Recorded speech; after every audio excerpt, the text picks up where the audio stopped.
¿Qué es para usted el conflicto armado? El conflicto armado siempre históricamente se ha desarrollado, ha tenido que ver básicamente por el poder y por las tierras. Ese es el conflicto armado real. El poder de las tierras, y todos los actores del conflicto armado lo que están peleando son las tierras. Entonces, si bien el Estado es un actor del conflicto armado, los paramilitares otro, los guerrilleros otro, generalmente es por la posesión de tierras. Algunos movimientos subversivos o guerrillas se han preocupado un poco, entre comillas, por defender los derechos del pueblo, de los pueblos, ¿cierto? Esto con el paso de la historia se ha ido transformando. Si bien inicialmente sí se daba, lamentablemente, actualmente el conflicto armado básicamente se da por posesión de tierras y poder y control territorial. Eso es algo que muchos desconocen, pero esa es la realidad. Por eso a los campesinos les quitan las tierras, a los guerrilleros les quitan las tierras a los campesinos, los militares les quitan las tierras a los campesinos y el Estado les quita las tierras a los campesinos, todos. ¿Cuál es su rol principal en el contexto de conflicto armado? Mire, yo vengo trabajando con el tema de conflicto armado y población en situación de desplazamiento. Los hechos victimizantes son muchos, no sé si los conocen, pero mi trabajo, si ustedes me preguntan como terapeuta ocupacional, no, yo creo que ha sido como ciudadana y como profesional de las áreas sociales y de la salud. O sea, nunca voy a hacerle terapia ocupacional a un desplazado, no. Generalmente mi rol ha sido, por un lado, he trabajado en todo lo que tiene que ver con las políticas públicas de los derechos de las víctimas, eso lo he trabajado mucho, el enfoque diferencial que tiene que ver con priorizar la población tercera edad, la población étnica, que es afroétnica, LGBTI, entendiendo por LGBTI, derivado del conflicto armado, no solamente los de acá, de los urbanos, que porque son gays o porque son lesbianas, entonces tienen más derechos que los otros, no, los derechos son los mismos. Pero en el conflicto armado, el enfoque diferencial dirigido hacia el LGBTI tiene que ver porque en muchos territorios, ejemplo Buenaventura, la persecución a la población transgenerista, gay y trans ha sido pues demasiado, ha sido persecutorio. Entonces, ¿cuál ha sido mi papel? Básicamente encontrar cómo se puede resignificar su ocupación en un contexto urbano como es el de Bogotá.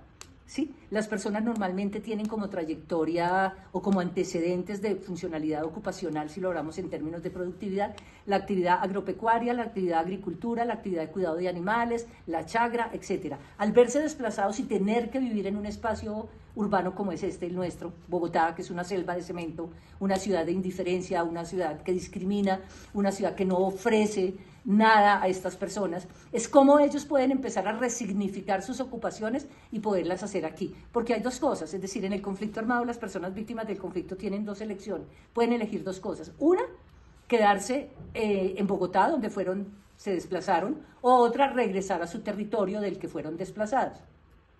Cuando regresan a su territorio, que también hice acompañamientos de retorno y reubicación en el territorio, vuelven a ser desplazados porque el derecho a la no repetición, que quiere decir que no se les vuelva a presentar la situación, no se cumple. Los vuelven a desplazar. ¿Quiénes? Los militares, los paramilitares y el Estado. Es importante que entendamos que el Estado es un actor que también comete violaciones a los derechos humanos. No solamente son las guerrillas ni los paras. Ayudarles a resignificar y reconstruir su historia de vida con lo que tienen en la ciudad y empezar a rescatar en ellos todas las capacidades que no se han perdido, sino que se han disminuido por el efecto y el estrés postraumático debido al efecto del hecho victimizante.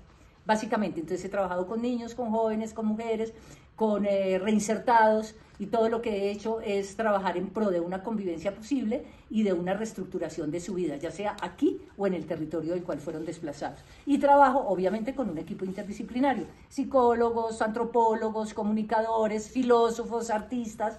O sea, esto no tiene nada que ver que yo como terapeuta ocupacional. Sí, bueno, como terapeuta ocupacional o como profesional de la ocupación humana tengo que ser transversal en la noción de ocupación humana, pero yo no hago terapia ocupacional, ese no es mi papel ahí.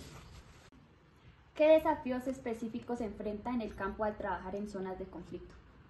Pues los hechos victimizantes y la revictimización. O sea, los desafíos es como, si tú vas a trabajar, o sea, uno tiene que tener un equipo y más allá de las propuestas estatales que a veces son llenar formatos y llenar listados y firmar y fírmeme aquí, es cómo esos programas se hacen sostenibles y cómo se considera la idiosincrasia y la cultura de las comunidades. Yo no puedo pretender que una comunidad afro o una comunidad indígena haga lo mismo que una comunidad urbana o semiurbana, ¿sí? Entonces, el reto más grande es cómo resignifico, de nuevo digo, la ocupación y cómo retomo todas esas cosas. En los lugares de los sitios donde fueron desplazados tiene que haber unos niveles de protección y el derecho a la no repetición. Es un problema básicamente nacional y de compromiso y profesional en cuanto a la academia, de paso digo lo que pienso, o sea, la esperanza es la academia. Si la academia no trabaja en esto, estamos perdidos. Si la academia se dedica solo a teorizar y a decir, no, hay que mandar la gente a trabajar al campo, hay que mandar la gente a hacer prácticas con víctimas, hay que mandar la gente a que trabaje con la realidad. Ahora, si nosotros miramos desde terapia ocupacional, ejemplo, la parte de física, disfunción física, ¿sí? Pues tenemos mucho que hacer en los territorios. En los territorios no tenemos los beneficios que tienen acá los militares, ejemplo, la biotecnología con la mecatrónica y todas las tecnologías donde les ponen la pierna biónica y el que se mueve, no, allá toca adaptarles el palito con el amarradito y acá y eso es lo que toca porque es lo que hay y lo hacen muy bien. Lo hacen muy bien. Si lo terminamos y bueno, hay muchos espectros, ¿no?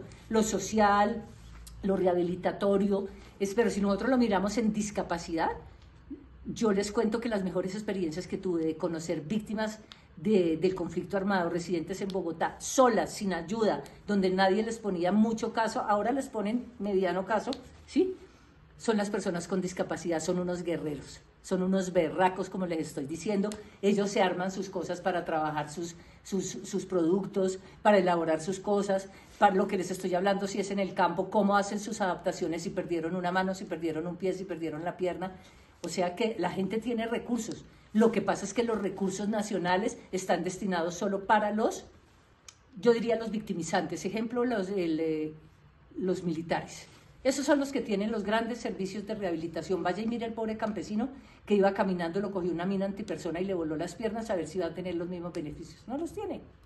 Entonces, ¿qué nos toca a nosotros? Mirar a ver qué podemos hacer. Eso sí nos tocaría. Tenemos que tener una sensibilidad social muy grande y tenemos que conocer la historia, porque el que no conoce la historia, pues perdió el año. ¿Podría compartir algún caso que haya sido particularmente significativo en su experiencia profesional? Uy, muchos dolorosos y no dolorosos. O sea, los efectos psicosociales de la violencia son tremendos, tremendos, tremendos, tremendos. A muchos de mis estudiantes se los he contado, uno que es muy doloroso. Tuve una vez que trabajaba en la unidad especializada de farmacodependencia en el Hospital Santa Clara, hace muchos años.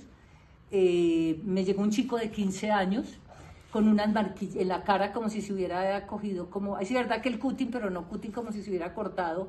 Toda la cara parecía un mapa, una cosa impresionante, un dolor, un chico con un sufrimiento grandísimo de 15 años, y me ponía yo a hablar con él y a tratar de entender por qué esas autoagresiones y por qué esa manera de desfigurarse y de no quererse ver a sí mismo, visto desde la teoría psicodinámica, esa negación, no me quiero ver porque algo mío no me gusta, porque soy malo, porque no soy bueno, etcétera, etcétera. El caso es que hablando con el chico, me decía que cuando llegaron los paramilitares al campo, a su rancho donde vivía él con sus hermanitos, su mamá y su papá, él tenía 5 años o 4, no recuerdo muy bien, se logró esconder detrás de unas cosas de palo, de unas, ¿cómo se dice? ¿Dónde están las vacas? Allá metidas en esos establos. Entonces metió y él miraba por un espaciecito cómo mataban a su papá, a su mamá y a sus hermanos. Y él lo vio todo. Y él me decía, doctora, y yo no hice nada. Eso es muy tenaz, chicas, el efecto psicosocial. Es muy tenaz. Yo le decía, ¿tú qué podías hacer? ¿Qué podía hacer un niño de 5 años que está mirando cómo masacran a su familia y cómo le queman el rancho? ¿Qué puede hacer? Nada, ¿cierto? ¿Y cuál es el efecto psicosocial? Una autodestrucción tenaz. O sea, ¿por qué no me mataron a mí? ¿Por qué yo no pude hacer nada? La culpa que ese niño sentía era tremenda. Entonces, los efectos psicosociales de la violencia sociopolítica en Colombia son nefastos. Y como esos hechos les puedo contar muchísimos más, tanto negativos como positivos. Como positivos, las víctimas del conflicto armado son las más interesadas en generar procesos de paz. Lamentablemente, la ciudadanía común, los que ven la guerra por televisión y le creen a los medios, son los que no quieren. Los que dicen que los desplazados son ladrones, que los desplazados vienen a robar, que los desplazados son mal. Entonces, el que no conoce la guerra, habla sin saber.